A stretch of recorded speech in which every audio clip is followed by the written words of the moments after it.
The Harris family lived in a neighborhood where every lawn was trimmed and every smile seemed genuine. The town was the kind of place where doors were left unlocked and children played outside until sunset. Mark Harris was known as a good man, steady, hard-working, and quiet. After losing his wife in a tragic car accident, he had devoted himself to raising his only daughter, Emily. Life had not been easy, but he managed. Emily was his reason to keep going, a bright, gentle girl who reminded him daily of what truly mattered. When Mark met Laura, everything appeared to change for the better. She was warm, confident, and carried a certain grace that immediately drew people in. She volunteered at local shelters, baked for fundraisers, and was always ready with kind words for anyone who crossed her path. For the first time in years, Mark smiled again. The neighbors adored Laura, and even Mark's friends told him how lucky he was to find someone like her. At first, Emily tried to like her too. Laura bought her gifts, helped her with homework, and talked about how they would be just like a real family. It all seemed so perfect that no one could have imagined the darkness quietly settling in. Laura's compliments occasionally came with small, sharp remarks, tiny criticisms that left Emily confused. If Emily forgot to clean her room, Laura would sigh and remind her how much easier life was before she had to take care of someone else. But in front of Mark, Laura was nothing but sweet and affectionate, playing her role with flawless precision. Over time, subtle changes began to appear in their home. Emily's laughter, once constant, faded to silence. The warmth in her drawings and stories vanished. She spent more time in her room, quietly reading or staring out the window as if waiting for something or someone to rescue her. Laura, on the other hand, became more controlling, deciding what Emily should eat, wear, and do. She called it structure. Mark believed her. After all, Laura always spoke with calm authority, convincing him she was only trying to help him raise his daughter properly. The neighbors saw only the surface, a happy couple and a quiet child. They admired Laura's calm demeanor and her dedication to family. At church, she would hold Mark's hand tightly and whisper about how blessed they were. But behind closed doors, the atmosphere shifted. The cheerful family photos on the wall couldn't hide the tension that thickened with each passing week. The clinking of dishes during dinner became the only sound at the table. Emily rarely met Laura's eyes anymore. Mark never questioned why. He was blinded by gratitude, too eager to believe in a second chance at happiness. He couldn't see the fear that grew in Emily's eyes or the resentment that flickered behind Laura's carefully crafted smile. The home that once felt like a place of love was quietly becoming something else entirely, a place where innocence was being crushed under the weight of jealousy and control. No one could have known that beneath Laura's charm lay something far darker than anyone could imagine, something that would soon shatter their fragile peace forever.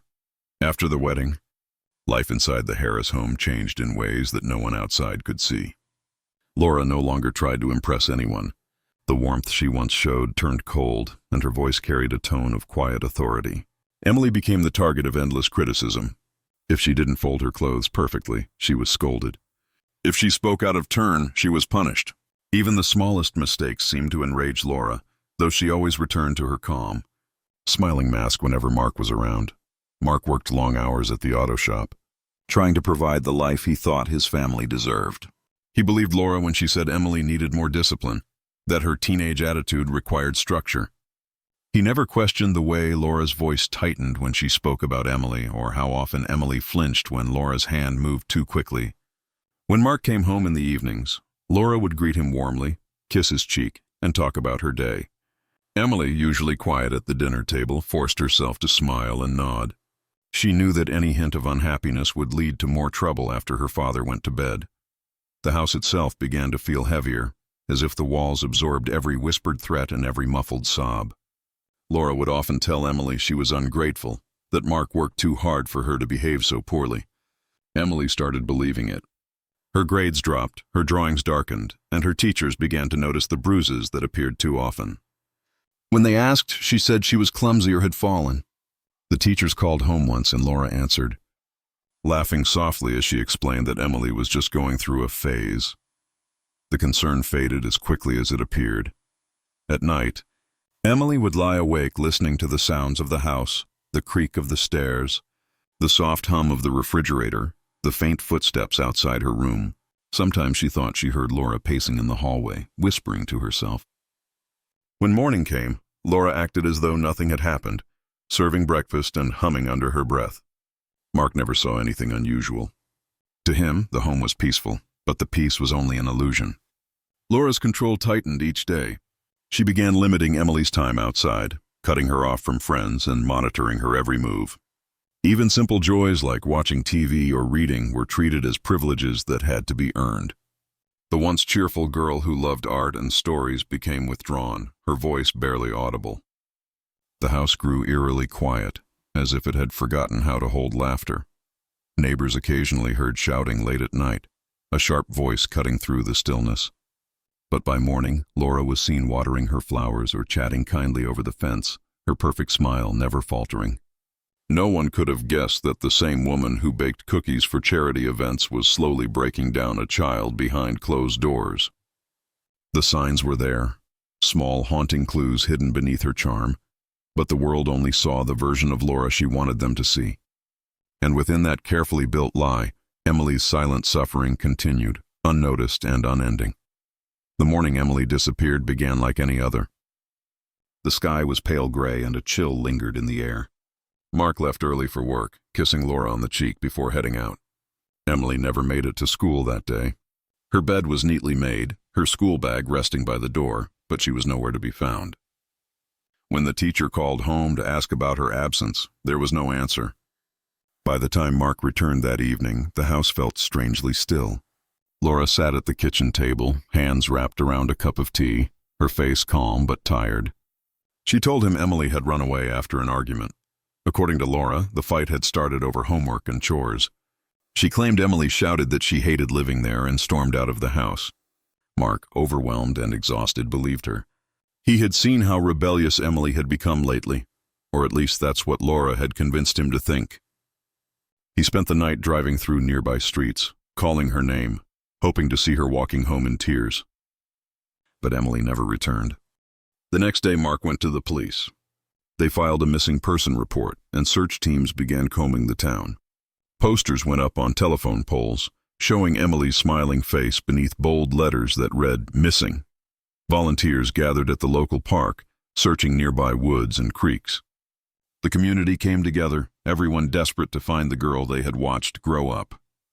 Laura stood beside Mark through every interview and every public appeal. Her tears came easily, her trembling hands clutching a photo of Emily for the cameras. She played her part so well that no one ever suspected her of anything. Weeks passed with no sign of Emily. The police questioned classmates and neighbors, but no one had seen or heard anything unusual. There were no signs of forced entry, no suspicious vehicles, and no clues pointing to where she might have gone. The case that once filled headlines slowly faded from public attention. People whispered theories. Some said Emily had run away to live with relatives. Others believed she'd been taken by a stranger. The truth was far darker than anyone imagined. Mark fell apart under the weight of guilt and confusion. He stopped sleeping, stopped eating, and rarely went to work. Laura comforted him, playing the role of a grieving mother. She attended every vigil, speaking softly about how much she missed Emily and how she still had hope. But when the lights went out and the cameras turned away, her expression shifted to something cold and detached. She had built a flawless story and made sure every detail supported her lie. Months turned into years, and the case grew cold. The police closed the investigation, citing a lack of evidence. The posters faded under the rain, the search parties ended, and Emily's name was mentioned less and less. To the town, she became another sad mystery. To Mark, she was the daughter he could never bring home. And to Laura, she was simply a secret buried beneath layers of deceit, a secret she believed would stay hidden forever. 3 years passed before anyone uncovered the truth. The Harris home, once a place of laughter and life, had long been sold to another family. Mark had moved away, unable to bear the memories that haunted every corner. Laura had left town soon after the sale, starting fresh under a new name in another state. To the world, she was a woman who had suffered unbearable loss. To herself, she was finally free of the weight she had buried, literally. When the new owners bought the house, they wanted to transform the overgrown backyard into a garden. The soil was uneven, and a small section near the back fence looked oddly sunken. Thinking it was an old pet grave, the father of the family began digging to level the ground. Within minutes, his shovel struck something hard. He thought it was a rock at first, but as he cleared away the dirt, a foul, sweet odor rose into the air. He stopped immediately and called the police. By the time investigators arrived, the neighbors had gathered behind the yellow tape, whispering in disbelief. The officers uncovered what was unmistakably a shallow grave. Beneath layers of earth and roots lay a small bundle wrapped in what looked like an old blanket, faded but patterned with pink flowers. Forensic teams worked through the night, carefully recovering the remains. When they confirmed it was human, the quiet neighborhood erupted in shock. The next few days brought grim revelations. Dental records confirmed what everyone had feared. It was Emily Harris. The same little girl who had disappeared 3 years earlier had been in her own backyard all along. The blanket she was wrapped in matched one hand sewn by her grandmother before she passed away, a blanket Emily had cherished. The cause of death was determined to be blunt force trauma to the head, consistent with a violent strike. Detectives reopened the case immediately. They re-examined the files, the interviews, the inconsistencies in Laura's original story. The timeline she had given back then suddenly didn't fit. Neighbors remembered her late-night gardening shortly after Emily's disappearance, something she had brushed off as stress relief. Even the way she'd cried on camera now seemed too rehearsed, too precise. Mark, when told about the discovery, collapsed in disbelief. For years he had carried the pain of not knowing, haunted by the idea that Emily might be out there, frightened or lost. The truth was far worse than anything he could have imagined. The woman he had trusted, the one he thought had brought love back into his life, had taken everything from him. Investigators tracked Laura down to a quiet suburb hundreds of miles away. She was living under the name Lauren Miller, working as a caregiver for elderly patients.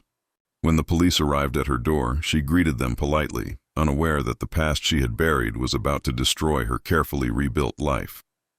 For the first time in years, the mask she wore began to crack, and the lies she had built her world upon started to crumble beneath the weight of the truth. When Laura was brought in for questioning, she maintained her calm demeanor at first. Her voice was steady, her answers polite, almost detached. She insisted she had no idea how Emily's body ended up buried in their old backyard. She blamed strangers, then hinted at the possibility that Emily might have fallen and died accidentally. But the evidence told another story. Forensics revealed traces of Laura's DNA on the blanket and faint residues of cleaning agents in the soil surrounding the grave, signs of a hurried attempt to erase the crime. Bit by bit, her web of lies unraveled. Under pressure, Laura's composure began to fracture. The investigators laid out the photographs, the grave, the blanket, the remains, and for the first time, her expression shifted from confidence to panic. Hours passed in silence before she finally confessed. It wasn't the words of guilt that came first, but a story of jealousy, resentment, and rage. She told them how she had grown tired of living in Emily's shadow, of constantly being compared to Mark's late wife. Every time Emily mentioned her mother, it was like reopening a wound Laura couldn't heal. The love between father and daughter had become something Laura couldn't stand to see. One night, after another argument about chores, Laura snapped. The fight escalated quickly, fueled by anger that had been building for months. Emily had tried to defend herself, but Laura struck her with a heavy glass vase. The sound of it breaking was followed by silence. When Laura realized what she had done, panic took over. She waited until nightfall, wrapped the small, lifeless body in the pink blanket, and dug a shallow grave beneath the flower bed where she often gardened. The next morning, she made breakfast as if nothing had happened. Her confession shocked everyone who heard it. The investigators, hardened by years of crime, were still shaken by the coldness with which she described the act. There was no sign of remorse, only frustration that she had been caught. The trial was swift and public. News outlets labeled her the Stepmom from Hell. Mark sat through every session in court, silent and broken. He couldn't bring himself to look at her. The woman he had once trusted with his heart had taken from him the one person he loved most. Laura was sentenced to life in prison without parole. The verdict brought relief to the town that had been haunted by the mystery for years, but it couldn't heal the damage done. Mark withdrew from everyone. He visited Emily's grave often, leaving her favorite flowers and sitting in silence, as if waiting for forgiveness that would never come. The house where it all happened remained empty for years, avoided by neighbors and whispered about by children who passed it on their way to school. In the end, the story of Laura Harris became a grim reminder that evil doesn't always arrive with warning signs or dark strangers. Sometimes it hides behind a friendly face, waiting patiently for its moment to surface. And long after justice was served, the name, the Stepmom from Hell, continued to echo through the town's quiet streets, a warning that some smiles conceal the darkest secrets of all.